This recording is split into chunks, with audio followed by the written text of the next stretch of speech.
What's going on? This is But I'm Not Wasted. I am your host, Zach Wolf. This is the podcast for creators and consumers of music and entertainment. Let's go. What's up, buddy?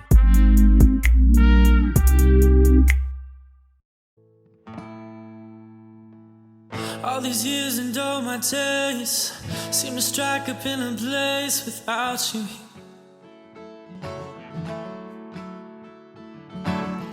Letting go of her, my name. Can you forgive the blame of false confidence? And find a way home into my soul. Oh yeah. Find a way home into my soul. You're the beauty of the grace. Tornado spins, but I'm okay. It's alright now. If I'd swim across the fire, beg and pour your mouth for heart, but darling now, please find a way home into my soul. Oh yeah. Find a way home. Oh, now into my soul. It's in the eyes. I don't even know. Come be by my side. I won't let you go until you find a way home into my soul. Find a way home. Oh, now into my soul. Find a way home into my soul. Oh yeah. Find a way home. Oh, now into my soul. Find a way home. Oh, now into my soul.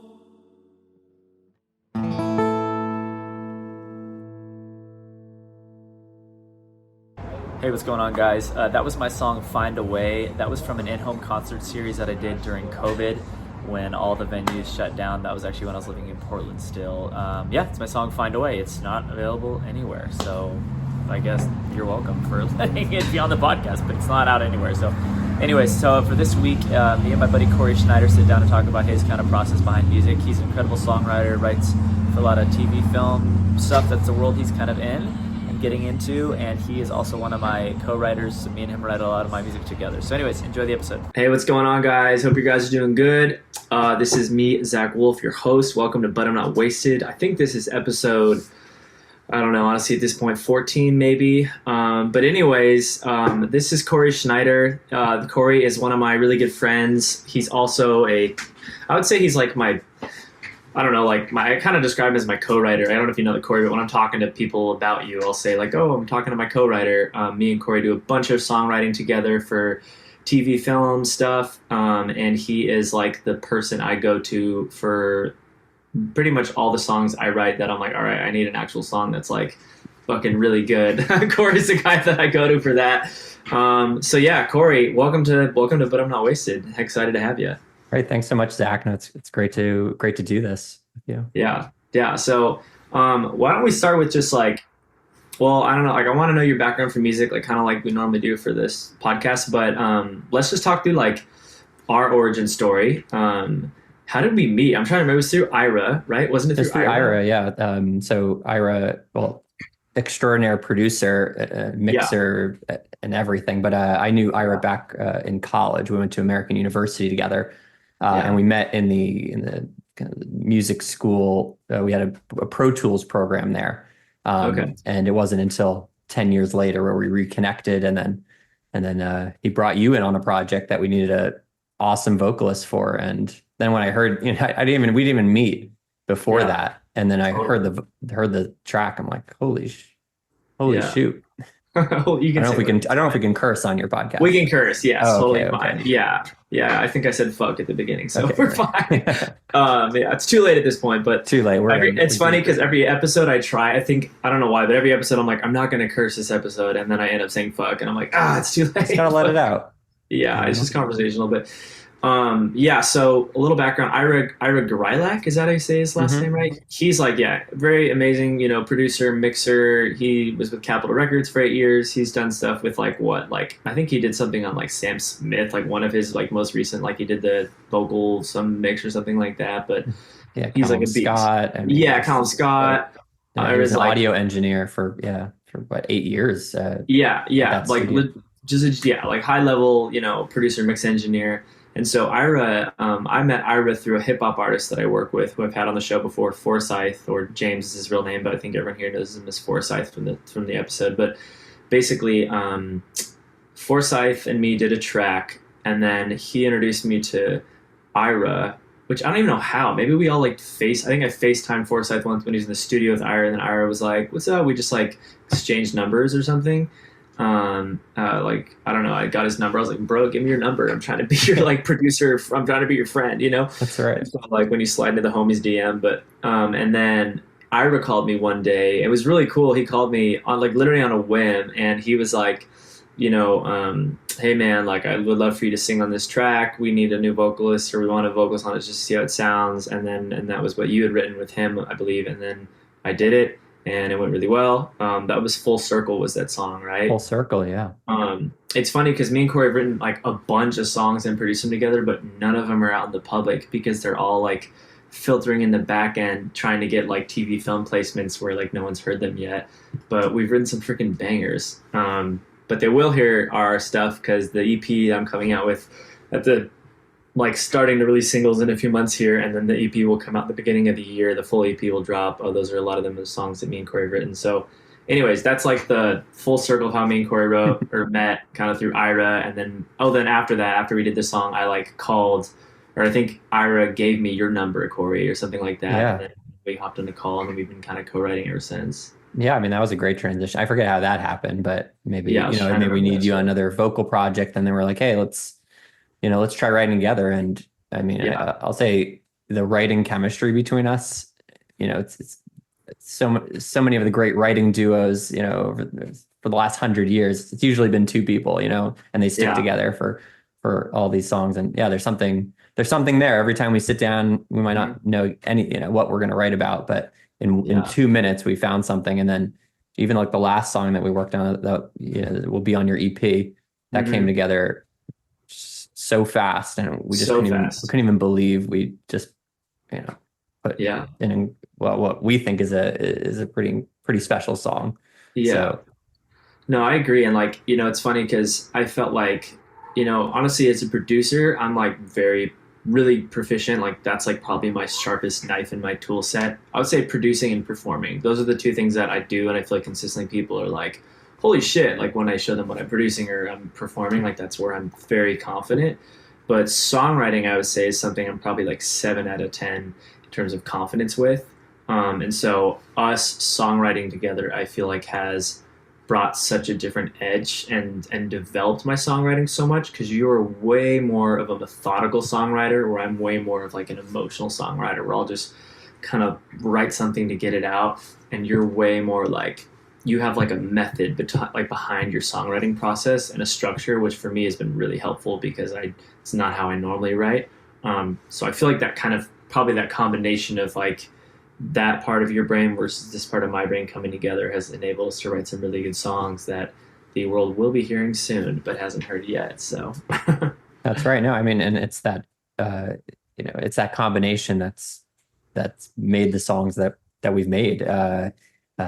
Because, if you didn't have anything that you felt strongly about, then we'd probably write a more generic song. But since you do have something you want to get off your chest, and we turn these into mini therapy sessions. That's Totally. the most helpful thing for me, because just getting your thoughts on paper, just as they're coming out, like it's just really about organizing those thoughts into a song that develops and creating that story arc. So that versus if I sit down with an artist who doesn't really have something to say, then Totally. it's a little more challenging, because I can do my best to maybe create a hook to start off with, but it really requires for a good song to get a good flow to really dig deep into whatever we're writing about, whatever that topic is, and really get real, get honest. Because if you're not honest, it's going to show, and it's not going to really connect with anyone.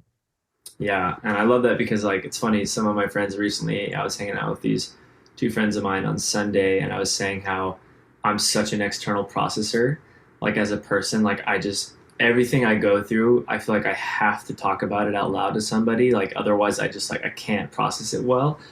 And it really works out, because you're right, our songwriting sessions have been total therapy sessions. And I remember the point too where I feel like it was when we were starting to write for this EP that I was like, okay, Corey, like I'm going to start being really way more vulnerable with you about my actual life and the things I've gone through, because I want these songs to be like fucking real songs, real like vulnerable songs. And that was kind of hard, to be honest, because I was like, all right, like songwriting is fun, but like taking it to the level of like, this is what I'm actually going through, and these are like the really hard things I process through. It's harder, but we've written some like really amazing songs out of that process, and so I'm really excited to show the world. But tell us a little bit about yourself. Obviously, we just kind of did a little origin story on like our working relationship and all that. But yeah, like who are you? What are you doing in the music world right now? Kind of give us your bio, I guess. Yeah, definitely. So I grew up in a small town called Bedminster in New Jersey, which is kind of ironically on the international map. That's where former President Trump's golf course is, and so come on, that's a whole nother story. Let's go. But it's like, also, my cat, really, the president of the United States flying Marine One over our backyard? That's kind of strange. But anyway, it's a pretty rural town, and so not much to do. And but when I was around 5 or 6, my parents got me into piano. When I say got me into, they forced me into it, just like they did my siblings. And for all the piano players out there, and maybe it's changed now, I hope it's changed, but usually you're subjected to classical music for the first 10 years of your life, or of your piano career, I should say. And most kids drop out like after 2-3 years. Imagine you're 5 years old and you have to just practice scales, like that's pretty boring, right? Totally. I was on the edge of quitting, because I couldn't handle it. And I was around 10 years old, and then we switched teachers and got the more like fun, teacher who likes to play contemporary songs. We were playing, I don't know, Springsteen, and I just all this awesome stuff, and it really kind of revitalized my my love for music. That love was probably attributed to being the third child in the family. So I definitely suffered from third child syndrome, where I couldn't be the smartest, I couldn't be the strongest of the siblings, but I could potentially be the most creative. So I just had that just had a connection with it. And when I was around 11 or 12, I started writing my own music. Initially it was just classical, and then I just started to sing, and I don't know, I had some sort of piano pop style. Some people have CDs from like the old days, and I laughed. I don't even know, I couldn't play them for you now, and I wouldn't want to play them to you now, because it would be very embarrassing. But it was something, and I started getting into some bands in high school. Wait, like you have recordings of yourself as a kid, you mean? Yeah, I used to I used to perform at the coffee shop. I had Dude, I didn't know that. As like a kid? Yeah, I was like 14, 15. I had like No two way. Oh my CDs, God. I'm Bro, send me those tracks. I want to hear them.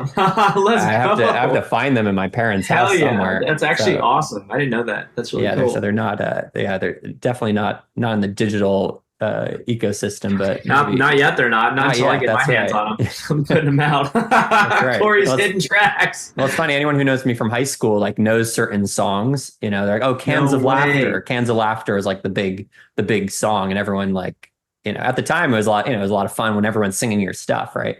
Hell yeah. Oh, Obviously, I didn't but know that. I haven't gone back to the song to look at the lyrics, but I could tell you that it's probably Yeah. not the best written song, but it was.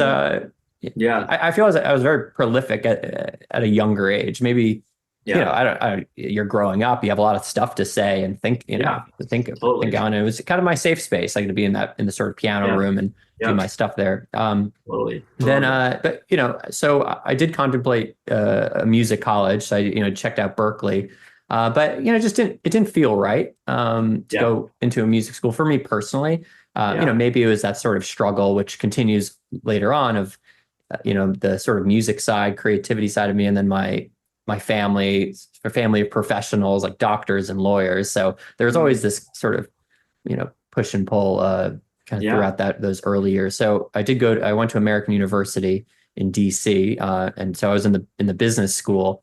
And the idea was, okay, hey, I'm majoring in business. Great. On the side, I don't want to interrupt you, but I Oh. forgot that we bonded over that because we both came from like Jewish lawyer doctor families, right? Because That's my right, dad's yeah. a lawyer, my sister's a lawyer, my mom's a lawyer, my grandpa was a lawyer. Like everyone, we all have these like, yeah, that like Jewish family professional pressure is like really intense. Yeah, Yeah. it's a thing, So I remember Yeah. having like some tears were spilled when Yeah. I was saying like I really want to pursue music. Like that was Wow. Yeah. it was really awkward.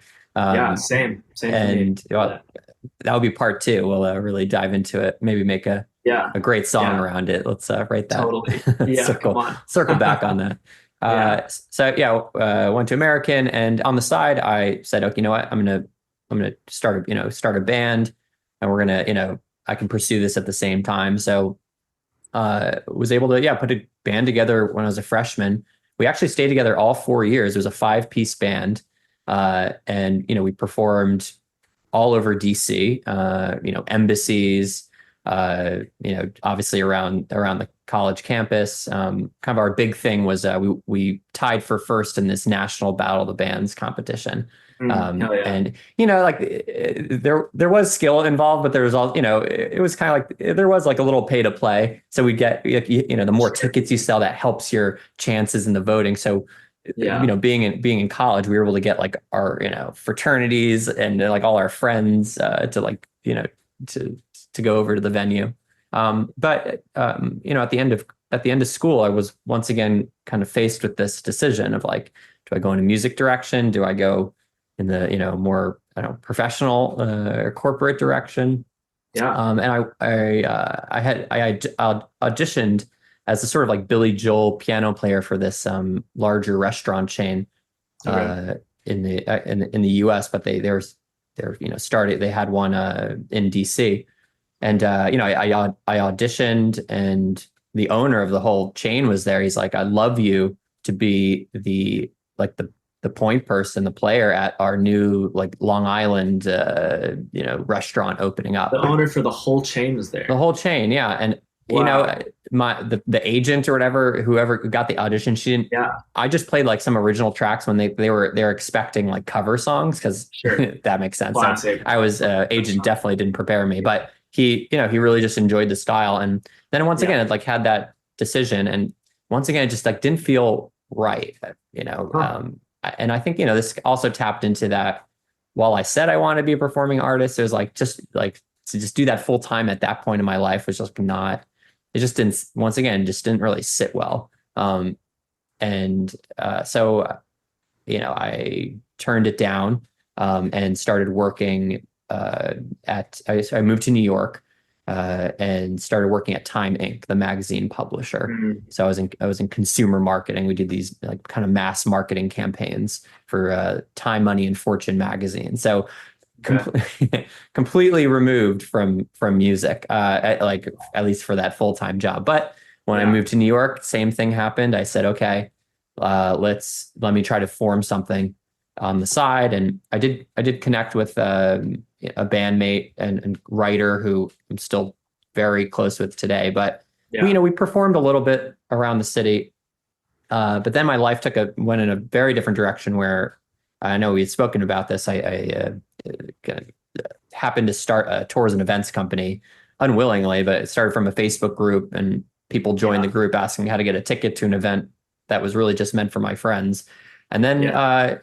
it just kind of like that. Yeah, I had that light bulb moment and I saw that I could really pour my creativity into this endeavor. Um, and so I did that. And the music, the keyboard gathered dust. I really wasn't Mhm. doing much. And while was seeing a lot of success and it became my full-time job with Yeah. this That's company, which I amazing. still run today. Awesome. Yeah. Uh, thank you. What's it Thank you. called again, Corey?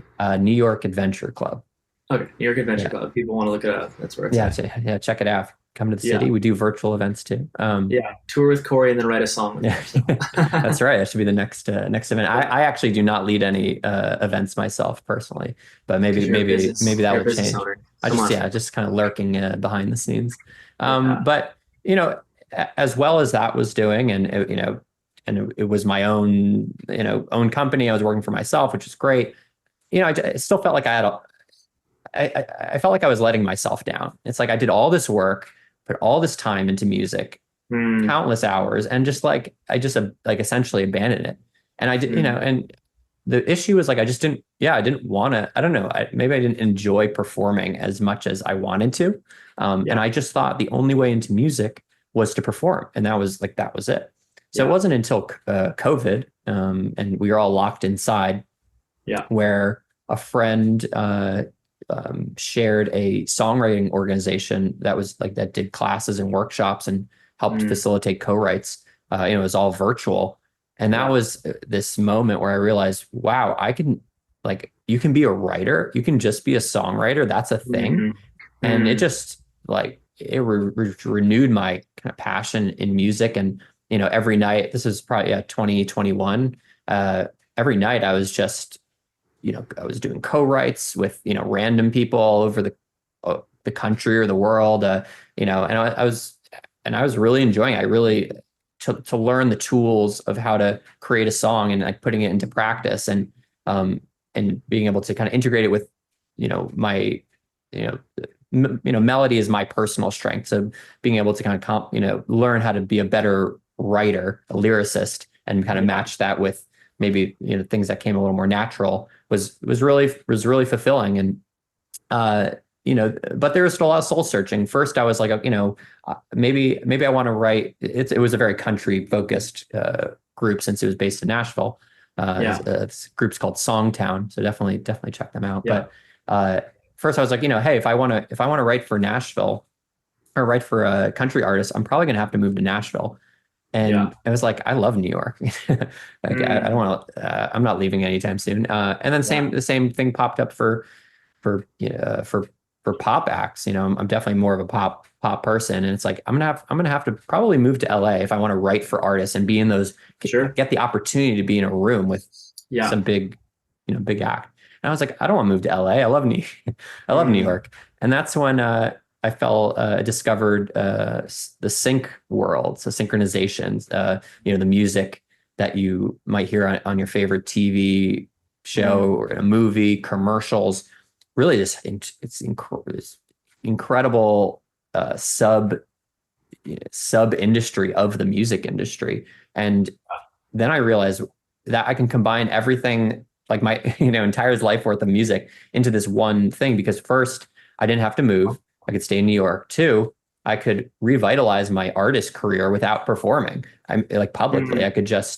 I could sing right in my apartment. I could play on my keyboard and create radio ready songs without leaving my apartment.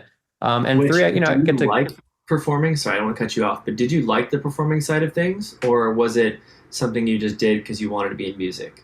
Like, do you feel like you're giving that up by pursuing more of the sync side of things? Yeah, no, it's a good question. I mean, could I see my, if I get some real pressure on me to go out and perform, I probably will. Maybe, I think it's just tied to like this anxiety I'll get of just, of just like, clearly I would really need to start performing on a very regular basis to get comfortable enough where Sure. I could suppress that sort of fear I have. Yeah. Which that'll be a part 3, and maybe you can help me there because I know Sure. you essentially did years of a program that helped kind of develop that skill set. But it's something I could see myself returning to. But yeah, I always thought it was like sort of a means to an end, and I did get into a groove, and I guess I would be looking forward to certain gigs, but I feel like I would just be more uncomfortable. Okay. No, I'm curious. more Yeah, often. like when you daydream about we'll go into this is kind of the next question, but like with that, like I guess this kind of is the next question, but I don't want to ask it fully yet. But I guess like for me, like what I literally dream about at night, like literal dreams, is I'm fucking in a stadium. I'm in a stadium and there's 70,000 people singing my songs. You know what I mean? Like that's the dream for me. Definitely. And so for you, I don't feel like that's necessarily the dream right now, right? Correct. I mean, Like my dream would be what's your dream? seeing you perform for 70,000 No, people, and gonna cry. I helped write that song like that. Yeah, that day's That's gonna the be sort so of fun. That day's gonna be so fun when like you're that. Yeah. backstage with your wife and I'm just freaking out on stage and we're just freaking dabbing it up right before I go out on the stage. Like that's gonna be crazy. That would be So up that's your there. dream. That would be Yeah. because I don't want to be I don't want to be that sort of performer. If someone Sure. wants me to do like a small thing around the corner, Yeah. maybe more in a writer's perspective. Like I'd love to host a night where artists that I work with and we've written songs together all come together and sort of you have a show around these songs. That would be awesome. But yeah, I'd rather be sort of behind the scenes, work with someone like you to actually execute on this great song we've written. Like that would be that sort of ultimate satisfaction. And I think everyone's different, and that's awesome that you like dream about that, because it's like that the idea of that is just like is terrifying. It's like I had to give I've given 2 best man speeches in the last 3 years, and while I feel I executed well, and and like everyone said, it had great things to say. The anxiety leading up to that moment was almost not worth it, of just like not wanting to like let everyone down. So that probably gets into some deeper stuff, but That's where some therapy comes in. Yeah. that's right. Once again, another song idea, but kind of like circling back when, kind of fell on sync. It's like, wow, I could do I could really kind of advance. I can keep writing. I can get those songs out there, and there's the financial viability of the sync, of getting a placement could be very lucrative. And so it was probably a couple months. So I'd been doing it for probably 2 years, like every week. As we've written a lot of stuff, but it was pretty much in the background until a couple months ago, where I said, now I'm going to formalize this sort of collective that I have and create a music label called Flash Empire Music. And the idea of it being, a label that is really focused in sync licensing. And we're not just representing just any songs, but it's a little self-serving. The songs are all kind of co-writes, and that allows me to help keep the guardrails with the artist. Stick to an emotion, keep it organized, and check all the boxes for the sync market, because there are a lot of rules you have to follow, and you don't want to burn any bridges in this. And hey, I don't have a major placement yet, so I can't rest on my accolades, but I'm hopefully within a couple months, now that I've really made a big push and had I have all my ducks in order, that hopefully in a couple months when we circle back, that we're hearing your song in a big show, and that first placement will represent so much, right? It will validate the last couple of years of work. So kind of back to your question of like the dream, at least for the sync in this sort of sync realm, is I think it's still changing, but I would like to be a sort of a very dependable source of great music that's, you know, down the sync lane, and people, you know, that's very versatile, and different Yeah. entities can use it to you know, to color their advertisements, their TV shows, and most importantly, help expose the artist. So expose Mhm. you to a greater world, you know, greater market, so that, you know, at the Yeah. end of the day, I want these songs to help boost your career so that you get more followers, and, you know, you're able to really get that jump start. Uh, you Mhm. know, in the easiest way, I don't know, not easiest way possible, but, you know, Yeah. in a way where you can just get, you know, get to kind of get discovered Yeah. overnight. So Yeah, totally, man. And let me just say, like, I'm so confident that we're going to be successful as a duo. Like, I know I'll be really successful as an artist, and a lot of that will be because of the songs we write together. And I'm also really confident that you are going to be super successful with Flash Empire Music. Like, you're probably one of the more disciplined people in the music industry that I've worked with. I feel like people in music are very wishy-washy or up and down. You know, the artist thing, you can be so right brain that you're just so not effective a lot of the times, and I totally get that because I've had seasons of being that myself.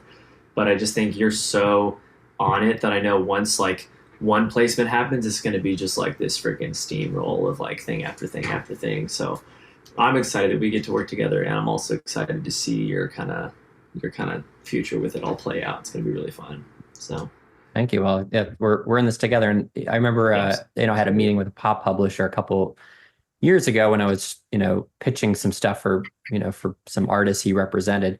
yeah, And you know, I remember he said, you know, these are really great songs, but, you know, to get an A plus uh, act, to, you know, to want to sing these, like, it has to be just like the most incredible song. yeah, And so, but then he followed up and said, you know, the way that it's really done realistically is that you grow with the people around you. You know, mm, write with artists, you know, that aren't big yet. And because if you do get that big, you know, that big break, uh, there's a better chance you're going to be part of that team. So I think that's true. Like, the, you know, of mm, us writing together, you know, I feel you're on the cusp of just blowing up, and I yeah, hope you do. And then I hope yeah, you know, I could be part of that well, team. But there are a lot of writers out there who say, you know, I'm only going to write for for the best of the best. And I feel that that's missing the point, because mm, you know, the writers in the room, for these big artists, of course, you know, there's they're incredible writers, but there's gonna be writers that, you know, that believed in that artist before they mm, got big, and, you know, and I'm sure a lot of, if you were look at the, you know, the top writers out there, or look at the big artists out there and look at who their teams are, a yeah, lot of them will be people who, at least the ones who are on a lot of stuff, are going to be the ones who believed in that artist to begin with. So yeah, I think you really have to, you know, just focus on writing great music, and, you know, the all the good stuff that comes with it will come if the song is, you know, is there. If it's yeah, especially for pop, if it's a hooky, catchy song, and you have something to say, yeah. I think you're going places. Hell yeah, bro. I agree, man. We're gonna be in it for the long haul, man. I'm excited to, like you said, I'm excited to grow together. So next question, yeah, what's your why behind why you do music? Maybe why you chose to pursue it. I know for me, I have like a set of values that like drives that process. For some people, it's just fun, just what they've always wanted to do. But for you, yeah, for you personally, like, what's your why behind why you're doing it? Great question. I think kind of gets back to that fulfillment. I can't describe it, but I feel when I'm not working on music, when I'm not writing, you know, when I'm not dedicating time to it, then I'm just kind of like just letting myself down. Uh, Mm, yeah, I can't describe why I feel like that. Especially people will say, "Hey, look, you run a lot of people who know me for the, you know, if you search my name, the first things that will come up will be the tour, will be New York Adventure Club." And a lot of people yeah, will say, "Oh, you know, that for, you know, that should be enough, right? Like, you're running your own company, and it's, you know, gotten press and everything, but it's, at the end of the day, you know, I just get down to like what I want personally, and something about music, uh like writing a great song is just so fulfilling. It's addictive. When we write a great song, it's like walk away, just like I feel so great. Now that, by the next night, it's kind of died down.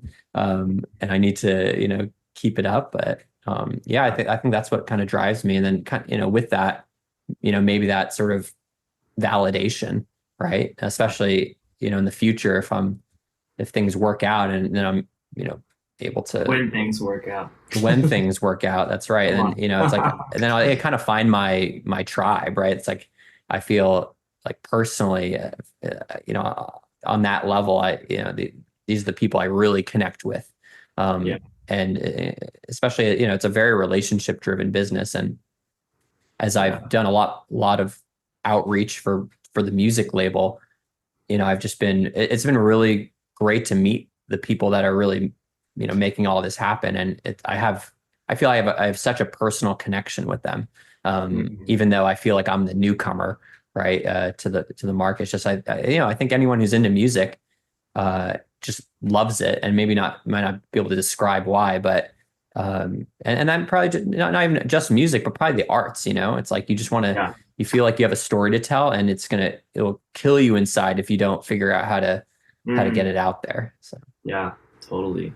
I love that. Yeah, I think for me too, it's like, I feel like my belief or whatever is that we're all like made for things, like we're made to do certain things, or made to be like successful in, and I feel like that's one of those core things for you that you're probably made to do. It's like you're made to make music, and when you don't do it, it's like you said, you feel that, like for me, I've probably quit doing music like 3 times.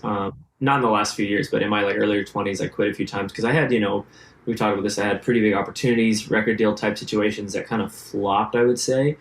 And after those situations, I was like, well, what the hell am I doing? Like it didn't work, And so I would quit and I'd be so depressed. But for me, it was almost this like kind of built my faith that it was something that I was supposed to do, or maybe that it was even what God had maybe to do. Because for me, it's actually pretty crazy. Every time I quit, I had like the craziest thing happen in my career like that week.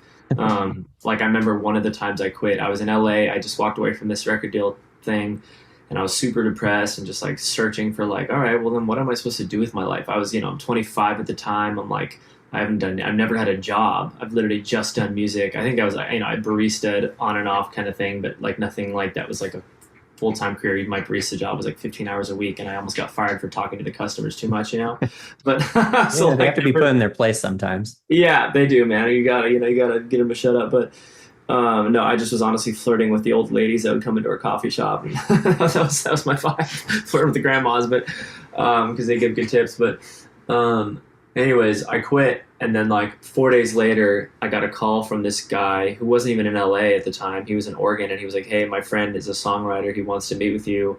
And I met with this guy, and I think he's going to ask me questions on how to songwrite, and he ends up being one of Maroon 5 songwriters, and he ends up being like massive. Wow. And he basically took me under his wing for this short period, and kind of helped me learn more production, and he's let me send stuff to him and bounce ideas off him and all that. And so it's cool when I feel like you're like designed, or like whatever your language is, but for me that's the language of like to do something. It's like you can't walk away from it, and like you said, if you do, you just feel that like I'm letting myself down, like I'm like wasting this thing that's inside of me, Like definitely, especially you look at all this time you put into an effort, and it's just it's kind of just finding that motivation, keeping that motivation alive, and just kind of inching forward day by day, to kind of get that goal. I mean, look at anyone who gets big, it's usually you look at their career and they've been performing for years, and it's just like one of these weird industries where any other industry, like you'd be middle management now, you'd be killing it. But music, it's like you do, like it's all investment, time and money, and it'll be years before you see anything. But it could be like when you do see that one thing, then it could just be, like more than you can handle. It's just a kind of a strange industry, but that's just maybe that's just the arts in general. It is. Totally. My therapist always says that arts and music are the lowest odds careers in the world. Where statistically the people that are actually make it past the small class into middle upper class is like so small. But we're in it to win it, man. We're gonna be part of That's that it. group. Yeah, it's more than just odds. Yeah, We're bringing skill to the game. We're bringing organization. As you mentioned, most artists are kind of a mess. yeah, Like you can have like super talent, and I mean super talented artists, but yeah, if unless they're just like the most incredible performer, it's going to take more than just the yeah, performance. It's going to take those yeah. relationships, and Mm, so that's what's been great, like working with you, right? Like mm, you do use both sides of your brain, yeah, and I think more importantly, especially for the co-writes, for someone who didn't like necessarily do like the textbook songwriting trajectory that you were never once personally offended, or at least you didn't publicly say it, for if I made a suggestion or I said, oh, let's go in this direction, because like most writers, or a lot of writers, like that I've worked with, might get offended, right? And you just can't. You just have to drop the ego. You have to drop the attachment and really just say, is this the best thing for the song? Um, yeah, and it's easier said than done. But I yeah. remember, right after school when I moved to New York, and I had that, that co-writer who I worked with. Uh, I for throughout college and high school, I'd been the sole songwriter. Like no, there was no other songwriter in the band, so Yeah, I was just like doing my own thing. And I didn't have like an ego per se, but I definitely, was like attached to my songs, or I felt like they were really good. Um, and then I remember the writer I was with, you know, here I had come in with like, CDs worth of stuff and stuff. And he's like, mm, oh, I forget every song you've ever written. We're starting fresh tonight. And that mm, I just couldn't believe what he said, right? It's like, but I wrote all these songs, but mm, he's like, we're just going to write better ones. And mm. so that was the beginning of the process of just not getting attached to things, and it's Yeah, you have to, it's not easy, and sometimes there's certain parts of a song like we might be working on, like I really like that, but then you're like I really don't like that, and then at the end of the day I'm gonna say, you know what, that we both have to be on the same page. So if you're not feeling it, it's okay, we're gonna go in a different direction and find something that is just as cool or better. And most of the yeah, times, pretty much every time, we find something that was even better than what that yeah. original idea was. So, um, uh, that's Mm, it's just crucial to and because that's part of the relationship building. It's yeah, and especially when you're opening up with someone, you want to just keep it fun. Fun, that's like yeah. number one priority in a write. Like let's keep it Mm, fun. Keep it you know stay in good spirits, and let's crank it out. Even if it's a yeah, sad song, just like let's totally. get it out. Let's do it. Let's not put roadblocks. Let's not create our own obstacles.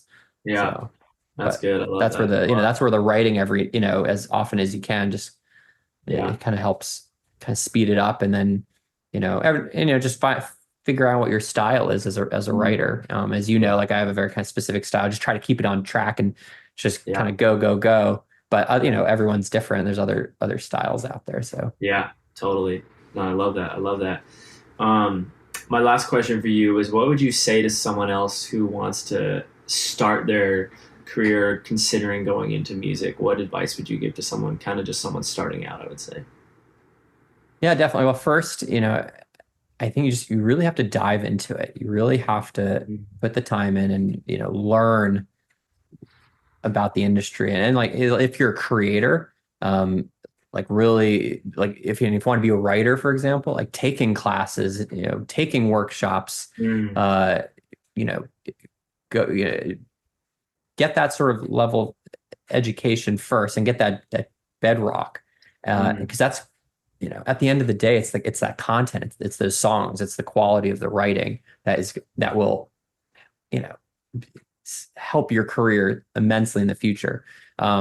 yeah. But you as music especially, you just have to really be all in. So every day, how are you learning more or doing more in the music industry? And not, just like when you first go into college, you don't know what you're going to be when you grow up. And same thing with the industry. You don't know probably what you're going to end up be doing in the industry, but you just need to really dive in and follow your interests. I mean, that was like my main advice for the other company too that I run. It's like you have to just go all in on your interests. Like that's the first and foremost. If you love live music, just like go to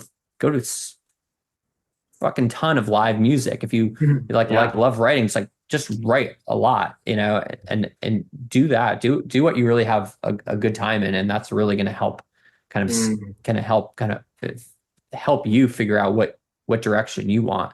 And then, that's kind of I haven't reached the end of the music life cycle. I'm in it, but at first I thought, oh, I'm going to write for country, and then write for pop. Oh, then I'm going to do sync. And then I didn't see myself starting a music label. And who knows in a year from now what it's just being flexible, pivoting, and kind of following your interests. Because to run a business or being an artist is like running a business, right? Being a writer is like running a business, and you really want to make sure that you're 100% in and you love what it is you're doing. So, because if you don't have that sort of passion, then it's going to fall apart. Look at, my music, my performing career for the first 20 years. It's like, I thought, only being a performing artist, that's the only way into music. And I didn't like that. So I stopped there, but I really should have been maybe, investigating a little more, like, what is it? What do I like and what do I don't like? Because I clearly like something, and I didn't realize that. Oh, I really love songwriting. I just don't really love the performing part. And unfortunately, I didn't really lean into that and try to do the two classes. And then, if I could tell myself 10 years ago, I would say, hey, buddy, start, getting educated on this, and then I would have, who knows? I may have been probably have a big music career now, but it's never too late. I'm 35, and so it's just now, but now I'm in it, and now I'm dedicating essentially half my time. Half my time is toward the day job that pays the bills, and 4 nights a week, and before work starts, I'm doing something music related, whether it's writing, whether it's trying to send out emails and stuff. So just but I love it. This is what I want to do. If you said, hey, Corey, you have to start performing, then I'd be like, oh shit, I don't want to do that. Then I'd make excuses and I wouldn't do it. So I don't know. It probably took too much time there, but no, that's great. I love that. And I think it's so helpful to frame up just how much time it takes, because that's the biggest misconception I had. And I'm so grateful to God for my career, is that I learned everything I think I needed to learn to get to where I am now, to now launch into what I think is going to be a ton of success in the next 1 to 3 years here. I'll be very surprised if, my music, the stuff we're writing, isn't billboarding in the next 1 to 3 years. I'd be like, no way. There's no way it's not in my mind at this point.